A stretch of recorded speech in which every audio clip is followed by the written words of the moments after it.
कल्पना कीजिए कि आप किसी अस्पताल में एक मेडिकल रिपोर्ट या एक्सरे देख रहे हैं। वहां सब कुछ एकदम स्पष्ट होता है। हाँ, बिल्कुल साफ साफ दिखता है। है ना? मतलब हड्डी कहाँ से टूटी है वो एक्सरे की उस काली सफेद फिल्म पर एक टेढ़ी लाइन की तरह चमकती है। हाँ। डॉक्टर उसे देखकर तुरंत बता सकता है कि अच्छा समस्या क्या है और उसका इलाज क्या है। ये जो स्पष्टता है ना, ये बहुत सुकून देती है। एकदम सही कहा आपने। क्योंकि हमें चीजों को साफ साफ समझना और उन्हें अलग अलग खानों में रखना पसंद है। लेकिन देखिए, जब हम मानव मनोविज्ञान या बाल विकास और शिक्षा शास्त्र की दुनिया में कदम रखते हैं तो वो एक्सरे मशीन अचानक काम करना बंद कर देती है। वहां कोई ऐसी स्पष्ट लाइन नहीं होती। ये एक बहुत ही सटीक तुलना है। मेरा मतलब है, मानव मस्तिष्क और सीखने की प्रक्रिया बाइनरी तो है नहीं। ये कोई मशीन नहीं है जहां केवल ऑन या ऑफ बटन होते हैं। बिल्कुल। शिक्षा शास्त्र या पेडागॉजी का जो परिदृश्य है वो बहुत धुंधला और कई परतों वाला होता है। हर बच्चा अपने आप में एक अलग ब्रह्मांड की तरह है और उसे समझने के लिए हमें सतह से बहुत गहरे उतरना पड़ता है। पर इसीलिए हमारी आज की इस गहन चर्चा में हम बिल्कुल यही करने वाले हैं। हमारे पास आज एक बहुत ही दिलचस्प स्रोत सामग्री है। CTET और UPTET परीक्षा की तैयारी करने वाले एक टॉपर की पूरी विस्तृत नोटबुक। अरे वाह, ये तो बहुत ही शानदार स्रोत है। हाँ, और ये सिर्फ परीक्षा पास करने के कुछ शॉर्टकट नहीं है, बल्कि ये बाल मनोविज्ञान को समझने का एक बहुत ही बेहतरीन दस्तावेज है। हम इस नोटबुक के पन्नों के जरिए ये समझने की कोशिश करेंगे कि बच्चों का दिमाग असल में कैसे काम करता है, वे कैसे सीखते हैं। और इस स्रोत सामग्री की सबसे अच्छी बात यह है कि ये केवल सिद्धांतों को रटने पर जोर नहीं देती, बल्कि हर एक मनोवैज्ञानिक अवधारणा के पीछे के क्यों और कैसे पर बात करती है। सही कहा। हाँ। हमारा ध्यान इस बात पर रहेगा कि कक्षा के भीतर जो कुछ भी होता है उसके पीछे कौन से गहरे मानसिक तंत्र काम कर रहे हैं। तो हमने तय किया है कि हम इस नोटबुक से कुल 10 महत्वपूर्ण अभ्यास प्रश्नों को डिकोड करेंगे। बिल्कुल। और हमारा नियम बहुत सरल रहेगा। हम हर प्रश्न को समझेंगे, उसके चारों विकल्पों का विश्लेषण करेंगे, सही उत्तर जानेंगे और अंत में CTET में बेहतर अंक लाने के लिए एक खास एग्जाम टिप पर बात करेंगे। तो चलिए इस नोटबुक के पहले हिस्से से शुरुआत करते हैं। यह सीधे तौर पर कक्षा के सबसे प्रभावशाली व्यक्ति यानी शिक्षक के नजरिए पर चोट करता है। ये बहुत जरूरी हिस्सा है। इसमें एक पहला प्रश्न है जो काफी चौंकाने वाला है।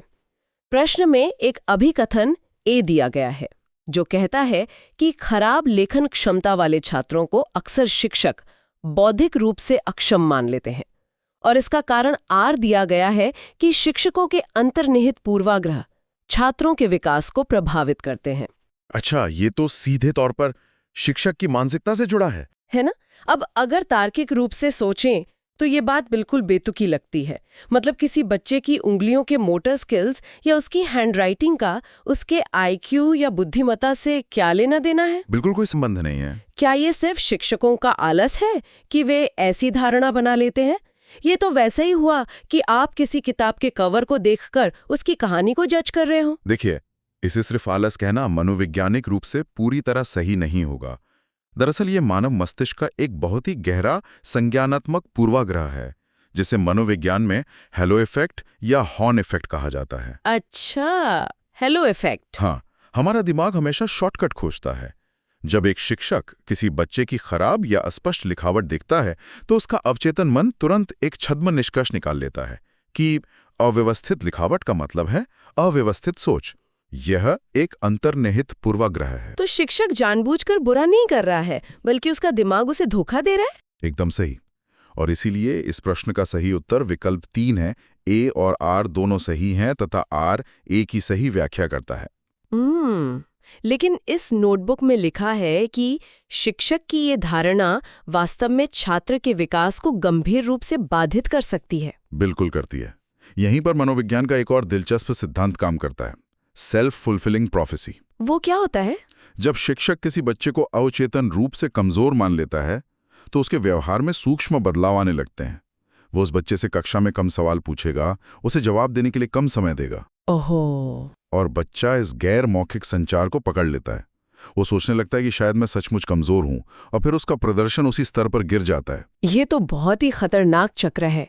मतलब एक छोटी सी गलत धारणा पूरे भविष्य को आकार दे सकती है। हाँ, और यहाँ मैं सीटीटी के छात्रों के लिए एक एग्जाम टिप देना चाहूंगा। ऐसे असर्शन रीजनिंग वाले सवालों में दोनों वाक्यों के बीच क्योंकि लगा के पढ़ें। जैसे खराब हैंडराइटिंग वालों को अक्षम मान लिया जाता है क्योंकि शिक्षकों के पूर्वाग्रह विकास को प्रभावित करते हैं। आपको उत्तर तुरंत मिल जाएगा। क्या बात है, ये तो बहुत ही व्यवहारिक टिप है। परीक्षाओं के नजरिए से देखें तो ये एक बहुत बड़ा विषय है कि हम इस तरह के पूर्वाग्रहों को कैसे पहचानें। इस डायरी का अगला हिस्सा जो हमारा दूसरा प्रश्न है वो कक्षा में विविधता यानी डाइवर्सिटी से जुड़ा है। स्वाभाविक सी बात है, पूर्वाग्रहों के बाद विविधता की बात तो आएगी ही। हाँ, तो प्रश्न ये है कि कक्षा में विविधता को बढ़ावा देने के लिए कौन से तरीका नहीं है। अब अगर हमारा दिमाग इतनी आसानी से पूर्वाग्रहों का शिकार हो जाता है तो एक शिक्षक विभिन्न पृष्ठभूमि के बच्चों को कैसे संभाल सकता है? देखिए, इस प्रश्न के विकल्पों को ध्यान से देखें तो विभिन्न पृष्ठभूमि के लोगों से बातचीत करना, विभिन्न दृष्टिकोण शामिल करना और अनूठी पहचान को प्रोत्साहित करना, ये सभी बहुत ही सकारात्मक तरीके हैं। बिल्कुल, ये तो अच्छे तरीके लग रहे हैं। लेकिन इसका पहला विकल्प कहता है पृष्ठभूमि और संस्कृतियों के आधार पर पूर्वाग्रह के अनुकूल व्यवहार करना। कई बार लोगों को लगता है कि अगर वे किसी खास सांस्कृतिक पृष्ठभूमि के बच्चे के साथ उसके स्टीरियोटाइप के अनुसार व्यवहार कर रहे हैं तो वे उसका सम्मान कर रहे हैं। जैसे ये मान लेना कि किसी खास समुदाय का बच्चा खेलों में ही अच्छा होगा और उसे विज्ञान में कम चुनौती देना। एकदम सही उदाहरण दिया आपने। ये विविधता का सम्मान करना नहीं है, ये पूर्वाग्रह के अनुकूल व्यवहार करना है जो विविधता को नष्ट करता है। इसलिए यही हमारा सही उत्तर है, क्योंकि प्रश्न में पूछा गया था कि कौन सा तरीका नहीं है। समझ गई। असली विविधता का मतलब है हर बच्चे की उस अनूठी पहचान को निखारना जो उसकी पृष्ठभूमि से परे है। हाँ, और यहाँ दूसरी एग्जाम टिप ये है कि परीक्षा में हमेशा, नहीं या सिवाय जैसे शब्दों को तुरंत अंडरलाइन कर लें। ये शब्द सबसे ज्यादा गलतियां करवाते हैं। ये तो मैंने भी महसूस किया है। अब जब एक शिक्षक अपने इन अंतर्निहित पूर्वाग्रहों से मुक्त हो जाता है तभी वो बच्चे की वास्तविक क्षमताओं या उसकी विशेष आवश्यकताओं को सही ढंग से देख पाता है। बिल्कुल, पूर्वाग्रह एक चश्मे की तरह है। जब तक वो नहीं हटता आप ये नहीं देख सकते कि बच्चा अगर संघर्ष कर रहा है तो उसका वास्तविक न्यूरोलॉजिकल कारण क्या है। और इस नोटबुक का अगला खंड इसी न्यूरोलॉजिकल पहलू पर बात करता है। हमारा तीसरा प्रश्न अधिगम अक्षमताओं यानी लर्निंग डिसेबिलिटीज का सही मेल खोजने के बारे में है। ये सीटीईटी का बहुत ही पसंदीदा विषय है। हाँ, मुझे भी इन शब्दों को समझने में थोड़ी उलझन होती है। प्रश्न में विकल्प है पठन वैकल्य, जिसे डिस्लेक्सिया कहते हैं, क्या वो संख्याओं से जुड़ा है? गति समन्वय वैकल्य या डिस्प्रैक्सिया, क्या वो देखने और सुनने से जुड़ा है? गुणज वैकल्य या डिस्कैल्कुलिया, क्या वो पढ़ने से जुड़ा है? और अंत में लेखन वैकल्य या डिस्ग्राफिया, जो सूक्ष्म पेशीय कौशल और वर्तनी से जुड़ा है। चलिए एक एक करके सबको सुलझाते हैं। पठन वैकल्य नाम से ही स्पष्ट है, पढ़ने से जुड़ा है, तो संख्याओं वाला मेल गलत है। हाँ, डिस्कैल्कुलिया गणित के नंबरों से जुड़ा होगा। बिल्कुल, तो सही मेल हमारा चौथा विकल्प है लेखन वैकल्य या डिस्ग्राफिया, जिसका सीधा संबंध फाइन मोटर स्किल्स और स्पेलिंग से होता है। लेकिन एक बात बताइए, अगर कोई बच्चा पेन ठीक से नहीं पकड़ पा रहा है तो क्या वो डिस्ग्राफिया है या क्या ये वही खराब हैंडराइटिंग है जिसकी हमने पहले बात की थी? ये एक बहुत ही शानदार सवाल है। खराब हैंडराइटिंग और डिस्ग्राफिया के बीच एक बहुत ही बारीक न्यूरोलॉजिकल अंतर है। डिस्ग्राफिया सीधे तौर पर एक मस्तिष्क आधारित समस्या है जहां बच्चा भाषा को लिखित आकार में बदलने में संघर्ष करता है। मतलब वो जानता है कि उसे क्या लिखना है, लेकिन दिमाग से उंगलियों तक जो सिग्नल जाना चाहिए वो टूट जाता है। और रही बात डिस्प्रैक्सिया की, तो वो मोटर प्लानिंग की समस्या है।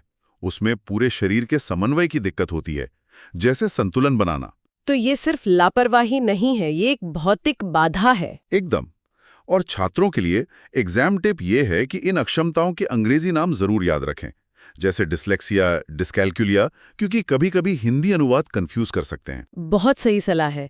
अब इसी स्पेक्ट्रम में हमारा चौथा प्रश्न ऑटिज्म या स्वलीनता के बारे में है। ऑटिज्म? हाँ, प्रश्न पूछता है कि स्वलीनता से जूझ रहे विद्यार्थियों को किस चीज में आसानी होती है। विकल्प है परिचित दिनचर्या, तेजी से बदलाव, अजनबियों से संवाद या आंखों का संपर्क। देखिए, ऑटिज्म को समझने के लिए हमें उनके संवेदी प्रसंस्करण यानी सेंसरी प्रोसेसिंग को समझना होगा। उनके लिए दुनिया की हर छोटी आवाज, हर नई रोशनी बहुत भारी महसूस हो सकती है। मतलब उनके दिमाग में एक साथ बहुत सारा डेटा प्रोसेस हो रहा होता है। बिल्कुल। इसलिए जब चीजें अचानक बदलती हैं तो उनका सिस्टम ओवरलोड हो जाता है। उनके लिए तेजी से बदलाव या आई कांटेक्ट बहुत मुश्किल होता है। एक बंदी बंधाई और परिचित दिनचर्या उन्हें सुरक्षा देती है। तो इसका सही उत्तर विकल्प 1 है, परिचित दिनचर्या। यह पूर्वानुमान उनके दिमाग को शांत रखता है। हाँ, और ऑटिज्म के सवालों के लिए एग्जाम टिप यही है कि परिचित दिनचर्या या प्रेडिक्टेबल रूटीन हमेशा एक सकारात्मक और सही कीवर्ड होता है। यह नजरिया चीजों को देखने का तरीका ही बदल देता है। अब अगर हम स्पेक्ट्रम के विपरीत छोर पर जाएं, तो हमारा 5वां प्रश्न प्रतिभाशाली बच्चों के बारे में है। अच्छा, गिफ्टेड चिल्ड्रन। हाँ, प्रश्न है कि प्रतिभाशाली बच्चों के बारे में कौन सा कथन सही नहीं है। और इसमें एक विकल्प दिया गया है कि प्रतिभाशाली बच्चों में जिज्ञासा कम होती है और उनकी कल्पना शक्ति कमजोर होती है। ये तो सुनते ही गलत लग रहा है। वही तो, क्या प्रतिभाशाली बच्चों में जिज्ञासा कम होती है? ये तो बिल्कुल उल्टा है। तो लोग ऐसा सोचते ही क्यों हैं? ये कथन बेतुका जरूर है, लेकिन ये कक्षाओं की एक वास्तविक समस्या है। कई बार प्रतिभाशाली बच्चे सामान्य कक्षाओं में एकदम नीरस व्यवहार करने लगते हैं। वे खिड़की के बाहर घूरते रहेंगे या जवाब नहीं देंगे। लेकिन क्यों? अगर उनका दिमाग इतना तेज है तो उन्हें तो सबसे आगे होना चाहिए ना? क्योंकि उनका दिमाग सामान्य गति वाले पाठ्यक्रम को बहुत पहले ही समझ चुका होता है। जब मस्तिष्क को बौद्धिक चुनौती नहीं मिलती तो वो बोरियत में चला जाता है। एक शिक्षक इस उदासीनता को देखकर ये मान सकता है कि बच्चे में जिज्ञासा ही नहीं है। अरे बाप रे! जबकि असल में वो बच्चा अंदर ही अंदर ऊब चुका है। प्रतिभाशाली बच्चों की सबसे बड़ी पहचान उनकी उच्च जिज्ञासा ही होती है। इसीलिए विकल्प 2 गलत कथन है और यही हमारा सही उत्तर है। वाह, तो यहाँ भी एक तरह का पूर्वाग्रह ही काम कर रहा था। हाँ, और यहाँ एग्जाम टिप ये है कि सही नहीं है वाले प्रश्नों में उस विकल्प को खोजें जो सामान्य ज्ञान या बाल मनोविज्ञान के बिल्कुल विपरीत बात कह रहा हो। समझ गई। तो बच्चों की अलग अलग क्षमताओं को समझने के बाद अब हमें ये समझना होगा कि उनके दिमाग में सीखने की प्रक्रिया या संज्ञान असल में कैसे काम करता है। बिल्कुल, कॉग्निशन बहुत अहम हिस्सा है। हमारा 6ठा प्रश्न त्रुटि विश्लेषण पर है। प्रश्न पूछता है कि विद्यार्थियों द्वारा स्वयं का त्रुटि विश्लेषण क्या है? क्या यह निरर्थक है या सीखने में बाधा डालता है? देखिए, इस नोटबुक के मार्जिन में एक बहुत अच्छा शब्द लिखा है, मेटाकॉग्निशन जी, या अधिसंज्ञान। मेटाकॉग्निशन, इसका क्या मतलब है? इसका मतलब है खुद की गलतियों को समझना सीखने का एक सकारात्मक हिस्सा है। भले ही विकल्पों में नकारात्मक बातें हों, मुख्य सिद्धांत यह है कि अपनी गलतियों का विश्लेषण करना अधिसंज्ञान को बढ़ावा देता है। तो अगर बच्चा अपनी गलती को देर तक देख रहा है तो वो उस गलत तरीके को रट नहीं रहा है। बिल्कुल नहीं, वो ये समझ रहा है कि मेरे सोचने की प्रक्रिया में कहाँ चूक हुई। वो एक गहरी समझ बना रहा है। तो त्रुटियां सीखने में कोई रुकावट नहीं है। एकदम सही, और यही आज की एग्जाम टिप है। त्रुटियों को कभी भी रुकावट ना माने। CTET में गलतियों को हमेशा सीखने की खिड़की माना जाता है। क्या बात है। अब 7वां प्रश्न ज्ञान के प्रकारों से जुड़ा है। ये पूछता है कि घोषणात्मक और प्रक्रियात्मक ज्ञान के बारे में कौन सा कथन सही है। डिक्लेरेटिव और प्रोसीजरल नॉलेज। हाँ, मुझे घोषणात्मक का अर्थ तो नाम से ही स्पष्ट लग रहा है, किसी तथ्य की घोषणा करना। लेकिन प्रक्रियात्मक ज्ञान को कार्यविधि उन्मुख बताया गया है। क्या आप इसे थोड़ा सरल कर सकते हैं? इसे समझने का सबसे बेहतरीन तरीका साइकिल चलाने का उदाहरण है। क्या आप मुझे शब्दों में लिखकर ये बता सकती हैं कि साइकिल पर संतुलन कैसे बनाया जाता है? शायद नहीं। मैं ये बता सकती हूँ कि पेडल मारना है, लेकिन जो संतुलन का एहसास है वो शब्दों में बयान नहीं हो सकता। यही प्रक्रियात्मक ज्ञान है। घोषणात्मक ज्ञान क्या से जुड़ा है? तथ्यों से, जबकि प्रक्रियात्मक ज्ञान कैसे से जुड़ा है? कौशल या तरीकों से।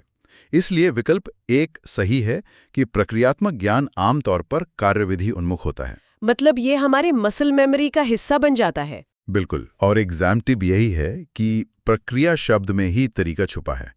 जब भी साइकिल चलाने या तैरने जैसी बात हो तो वो प्रक्रियात्मक ज्ञान होगा। बहुत बढ़िया फंडा है। अब जब हम नई जानकारी को दिमाग में स्टोर करते हैं तो 8वां प्रश्न जीन पियाजे की स्कीमा थ्योरी के बारे में बात करता है। पियाजे तो CTET की जान है। हाँ, तो ये एक खाली स्थान वाला प्रश्न है। जिन विषय वस्तुओं को मौजूदा संरचनाओं के विस्तार या संशोधन की आवश्यकता होती है, उन्हें सीखने में डैश समय लगता है और वे डैश अवधि के लिए स्मृति में बने रहते हैं। तो आप इसे कैसे देखती हैं? मेरे दिमाग में एक चित्र बना है। ये तो वैसा ही है कि पुराने घर को तोड़कर नया कमरा बनाने में सिर्फ नया फर्नीचर लाने से ज्यादा समय लगता है, लेकिन वो टिकता भी ज्यादा है। अरे वाह, ये तो बहुत ही सटीक रूपक है। पियाजे के सिद्धांत का पूरा सार इसी में छिपा है। हमारे दिमाग में जानकारी के जो पुराने पैकेट होते हैं उन्हें स्कीमा कहते हैं। अच्छा, स्कीमा।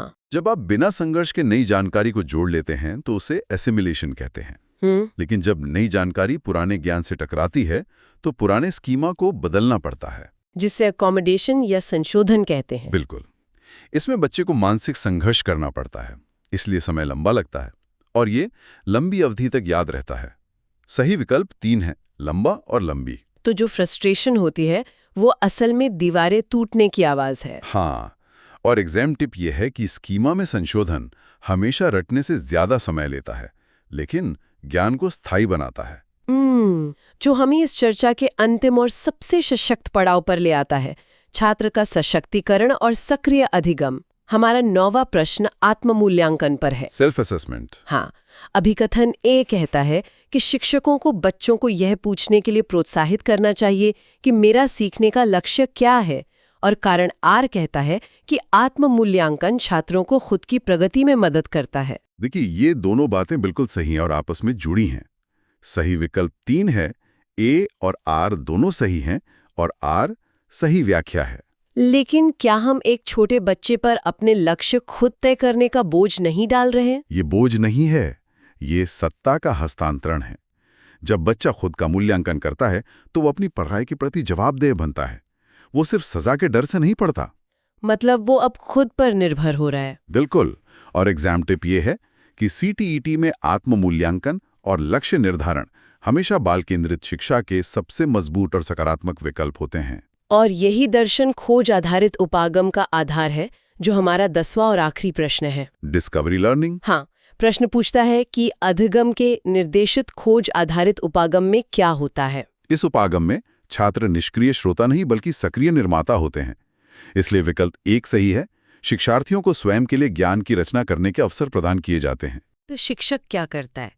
क्या वो कक्षा को उनके हाल पर छोड़ देता है? नहीं, शिक्षक एक मार्गदर्शक होता है। वो एक ऐसा माहौल बनाता है जहां बच्चों को ज्ञान निर्माण के अवसर मिले। अच्छा। और यहाँ सीटीटी की सबसे बड़ी एग्जाम टिप है, अवसर प्रदान करना और सक्रिय। ये 2 जादुई शब्द हैं जो सीटीटी के 90% सकारात्मक पेडागोजी सवालों के सही उत्तर होते हैं। क्या बात है!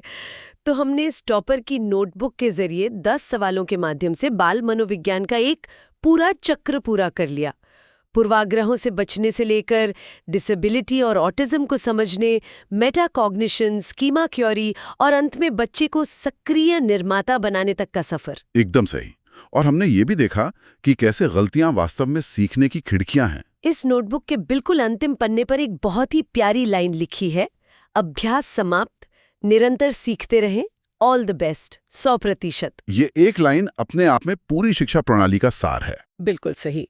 और इसी निरंतर सीखते रहने की भावना के साथ मैं आज की इस गहन चर्चा को समाप्त करने से पहले आपके सामने एक विचारणीय प्रश्न छोड़ना चाहती हूँ।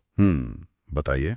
आज हमने बच्चों के आत्म मूल्यांकन की बात की, लेकिन जरा सोचिए, अगर शिक्षक भी हर दिन अपनी पढ़ाने की शैली का आत्म मूल्यांकन करना शुरू कर दें, तो क्या हमारी पूरी शिक्षा प्रणाली रातों रात नहीं बदल जाएगी? खुद विचार करें और लगातार सीखते रहें। बहुत ही गहरा विचार है।